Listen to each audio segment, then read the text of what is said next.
To see how default can wreck an economy. For that, we look back at the largest default in modern history. It happened in Argentina. Throughout the 90s, Argentina saw its economy grow and strengthen.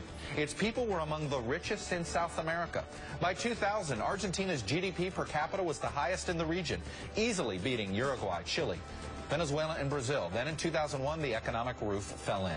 After tying the value of its peso to the U.S. dollar, the Argentine government found they couldn't keep up with the U.S. economy. Its leaders opted to devalue the peso and suspend payment of their national debt. The result was chaos. No one would lend to Argentina. The government itself collapsed. Rioting spread. The banks shut down. People who had thousands in the bank suddenly had nothing. Argentina not only defaulted on about $82 billion in mostly foreign debt, in some cases it refused to pay the debt at all. To this day, there are creditors still fighting to get their money back. In a year of default, Argentina's per capita GDP had fallen from first to fifth in the region. Its GDP per person fell by more than half, from nearly $8,000 to less than $3,000. The IMF estimates that for Argentina in 2013, its economy is still lagging behind Chile, Uruguay, and Venezuela. On Wednesday, Virginia Senator Mark Warner said American families should see Argentina as the real cautionary tale here.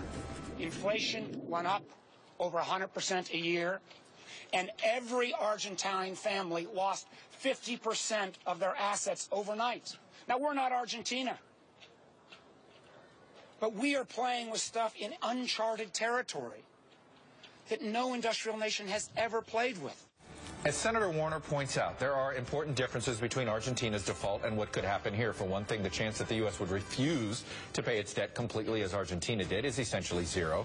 And even if you got paid late, you'd get paid, and only a small slice of U.S. debt would be affected.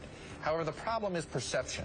U.S. treasuries are a linchpin of the global financial system. And if other countries start thinking they aren't a safe investment, that's when you have a big problem.